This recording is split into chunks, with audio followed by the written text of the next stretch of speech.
안녕하세요. 온라인 멘토링과 오프라인 멘토링의 효과에 대해서 비교 연구할 공공인지학부 박예찬입니다.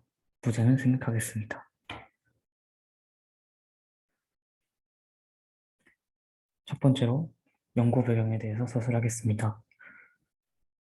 코로나로 인한 온라인 멘토링의 전환이 다수 일어났습니다. 정경력 중소기업 협력센터, EBS, 청소년 성장복지센터, 청년지원센터 등 공공기관에서 이루어지는 멘토링들은 온라인으로 전환하여 진행되고 있습니다. 또한 이 데일리 보도자료에 따르면 대학생 558명을 대상으로 설문조사한 결과 79%의 학생이 이에 대해 불만족을 표했습니다. 또 실질적인 변화로 오프라인과 비교했을 때 온라인 멘토링의 멘티들의 수가 감소했습니다. 온라인으로 멘토링을 진행하게 된 공공기관이 한국법무보호복지공단, 한국과학창의재단 등에서 멘토링 프로그램의 수요자인 멘티의 수가 50% 이상 줄어들었습니다. 따라서 멘토링은 국가기관을 비롯해 많이 사용되고 있으며, 따라서 이 연구는 코로나가 아니더라도 온라인 멘토링의 증가가 일어나고 있으며 그 변화가 지금 더 큰 의미가 있을 것으로 생각이 됩니다. 또한 온라인 멘토링의 불편함과 온라인 멘토링에 대한 장점을 파악해 불만족과 관련된 현재 상황을 해결하는 데 도움이 될 것입니다. 다음으로 선행연구 검토입니다. 첫 번째 연구에서는 멘토링의 효과와 멘토링의 유형별 정리를 시도했습니다. 하지만 온라인 멘토링의 효과를 포괄적으로 제시하였다는 단점이 있습니다. 두 번째 연구에서는 온라인 멘토링의 시스템 요인까지 고려한 연구가 이루어졌습니다. 다만 온라인 멘토링이 건축, 설계, 교과, 무게 한정되어 있었습니다. 세 번째는 비대면 의사소통의 방식의 분류 및 의사소통의 효과를 제시하였습니다. 결론적으로 다음과 같은 사안을 구별점으로 두어 프로젝트를 진행할 수 있을 것입니다. 첫 번째로 다양한 온라인 멘토링의 유형별 효과를 분석할 필요가 있으며 유형별로 요구하는 멘토링의 효과가 다르다는 것을 반영해야 합니다. 이것은 멘토링의 특수한 성질로 비교하는 데 필수 요소입니다. 두 번째로 온라인 멘토링만의 효과가 존재한다는 점을 고려해야 합니다. 이것은 온라인 멘토링의 단점 역시 존재한다는 것을 의미하며 이런 특성으로 인해 현실에서 느낄 수 없는 이질감과 거리감이 존재합니다. 연구 방법에 대해서 설명하겠습니다. 모집단은 온라인 멘토링을 진행한 사람들과 시스템으로 온라인 멘토링과 오프라인 멘토링의 효과를 비교하는 만큼 두 가지 다 경험했던 사람들의 표본이 중요합니다. 이 그룹을 종합 표본을 선정하여 표본 추출을 진행합니다. 이때 온라인 멘토링과 오프라인 멘토링을 좀 더 경험해본 유학생 멘토링과 이후에 설명한 지식 전달 멘토링으로 구분된 선후배와의 멘토링을 경험해본 집단을 바탕으로 표본을 선정하고자 합니다. 그 후 온라인 멘토링만을 경험해본 유학생 멘토링 멘티들도 비교 집단으로서 표본을 추출할 것입니다. 변수는 다음과 같습니다. 온라인 멘토링에 대해서 프로젝트를 위해 정의를 시도했습니다. 지식 전달 멘토링은 1대 다수 혹은 다수대 다수로 진행되는 방식이며 쌍방향 멘토링은 1대1 혹은 1대2 이상으로 진행되는 방식입니다. 진행 방식이 지식 전달 후 질문을 받는 방식인 멘토링은 지식 전달 멘토링으로 예를 들어 일방에서의 발표, 취업 설명회, 그리고 지금과 같은 발표가 있습니다.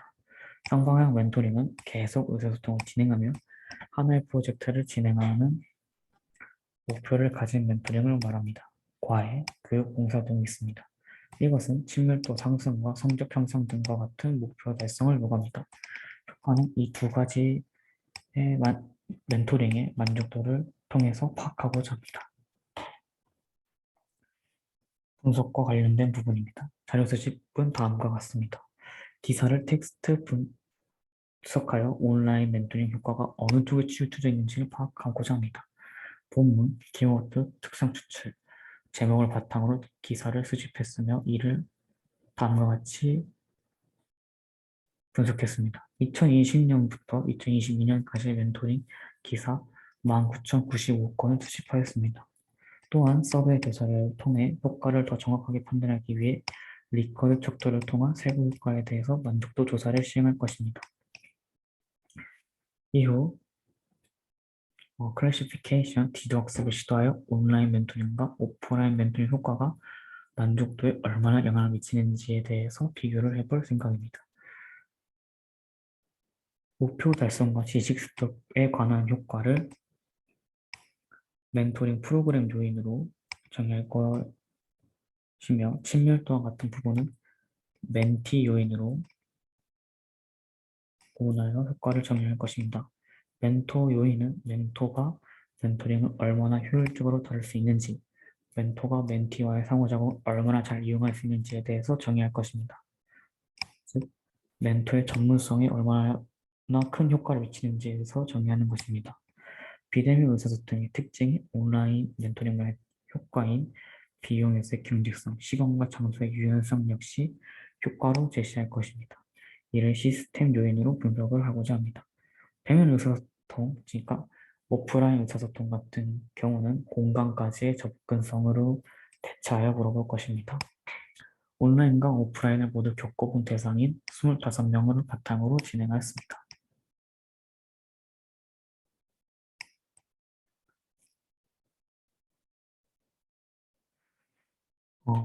주로 분석하게 된 리니어 프로그램 리그레션으로 분석한 결과가 맞는지를 트리 분석을 통해 검증을 해보았습니다. 다음과 같이 결과를 추출할 수 있었습니다. 오프라인 멘토링은 프로그램 효과와 시스템 효과가 만족도에 영향을 많이 미쳤습니다. 또한 온라인 멘토링은 멘토 요인이 많은 효과를 미친 것으로 나왔습니다. 여기 뒤에 있는 부분은 오류인 것 같습니다. 파라미터의 값을 도출할 수 있는 웹카를 통해서 리니어 리그레션을 진행하여 다음과 같은 효과들이 만족도에 얼마나 영향을 미쳤는지에 대해서 알아보고자 합니다. 쌍방향 의사소통에 해당하는 온라인과 오프라인이라는 두 가지 방식의 차이가 있지만 두 가지 모두 만족도에는 프로그램 요인과 시스템 요소가 많은 영향을 미친다는 것으로 보아 거의 동일한 효과를 창출하고 있음을 알 수 있습니다. 오프라인 멘토링과 온라인 멘토링이 프로그램을 통해 얻고자 하는 목표인 지식 전달 등을 원할 것이고 이것이 가장 큰 효과를 정의하는 것이 당연하다고 볼 수 있습니다. 이뿐만 아니라 멘토링을 통해 접근할 때의 편의성이 얼마나 영향을 미치는지도 온라인 멘토링에 대한 효과, 자체 멘토링에 대한 효과라고 볼 수 있습니다. 오프라인과 같은 경우 접근하기 위해서 멘티와 멘토와의 시간, 장소 등의 요소를 고려하기 때문에 더 영향을 많이 미치고 온라인과 같은 경우는 그 접근성이 매우 간편하기 때문에 더 적은 영향을 미친다는 것을 볼 수 있습니다. 이 역시도 멘토링에서의 효과로 정의할 수 있을 것입니다. 다만 온라인 멘토링과 같은 경우 멘토의 효과가 만족도에 영향을 많이 미친다는 것을 알 수 있습니다. 온라인 멘토링과 같은 경우 멘티 혹은 멘토의 모습이 보이지 않아 쉽게 피로를 느낍니다. 따라서 멘토가 멘토링에서 멘티와의 상호작용과 열정이라는 멘토링에서 효과를 이용할 수 있는 정도, 멘토의 전문성에 대해서 의해서 만족도가 많이 달라지는 것을 알 수 있습니다. 멘티 요인으로 지목한 친밀도는 모두 생략되었습니다.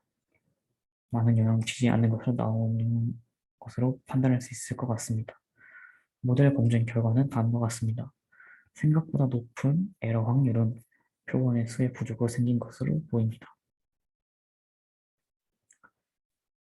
다음과 같이 낮은 만족도를 제공하고 있는 멘토링 그룹은 C1으로 모두 지식 전달형 멘토링이었습니다. 기본적으로 지식 전달 멘토링은 효과가 적다는 것을 알 수 있습니다. 다음은 텍스트 분석한 내용입니다.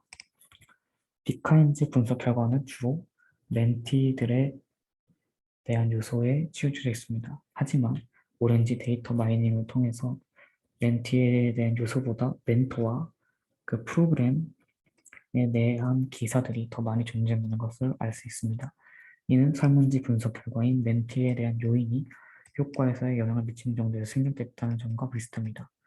프로그램과 멘토들에 대한 종류가 많이 라는 점 역시 알 수 있었는데요. 이는 멘토링의 효과를 분석하기 위해서는 멘토에 대한 요소와 프로그램에 대한 요소를 좀 더 세분화하여 연구할 필요가 있다는 점을 시사해 줍니다. 다음과 같이 결론을 내릴 수 있을 것 같습니다. 온라인 멘토링이 프로그램 효과와 시스템 효과를 잘 만족시킨다면 오프라인 멘토링과 비슷한 수준의 만족도를 낼 수 있다는 것을 추천할 수 있었습니다. 따라서 온라인 멘토링이라도 하더라도 효과가 있다, 비슷한 효과를 낼 수 있다고 볼 수 있습니다. 다만 멘티어와 의사소통의 원활함 등의 멘토 효과를 잘 이용할 수 있는 멘토의 전문성에 많은 영향을 받으므로 멘토의 수준을 높일 필요가 있다라고 결론을 내릴 수 있습니다. 또 많은 부족한 점이 있었는데요.